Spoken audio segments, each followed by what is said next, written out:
the Metallica Audition. It said you were the last of over 50 musicians to audition, and you secretly procured the band's set list, studied it, presented it to Lars, saying that you knew all of these songs, much to his surprise. It's not that hard to figure out what set list the band played with Ozzy during the tour in the summer that time. Fair enough. It wasn't that hard to figure out. It's not any kind of giant secret that you get your shit together if you really want a gig and you prepare the songs that they've been playing and you got yourself together enough to know and have that set list ready if then you decide to pull the trigger. So it is true that it was on Flotsam and Jetsam stationery with my logo at the top.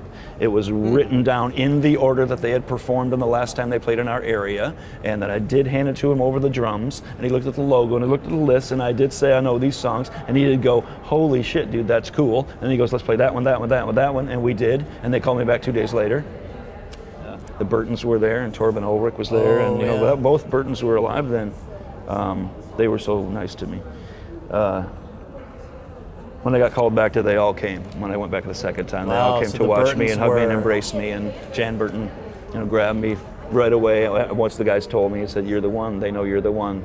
Please be safe." That kind of shit. That was heavy. That was heavy.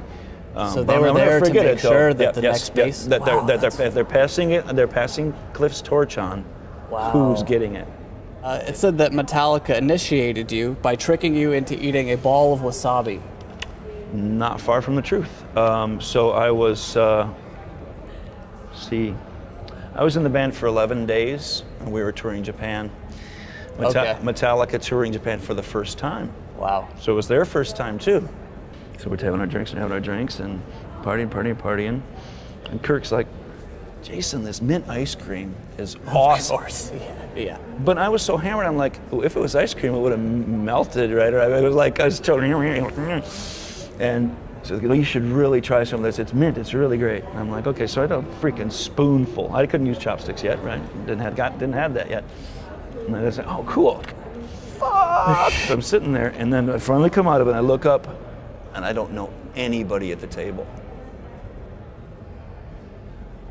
Everybody's gone, but this table is full.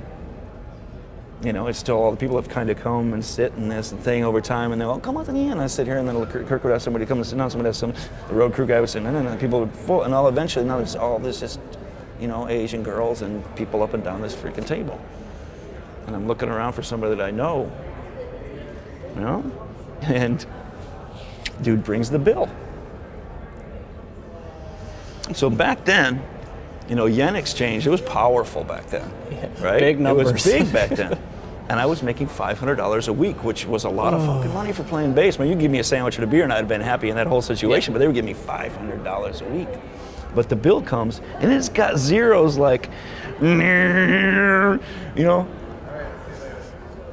looking at this thing and there's nobody around, and this guy's just like this, right? But they were fucking with me. They were watching from like up here somewhere. And the dude's gonna watch in my face, and then Bobby comes down, the tour manager, finally, and he takes the bill and he takes care of it and pats me on the back, all that kind of stuff. And I was like, oh wow. So that's the wasabi story.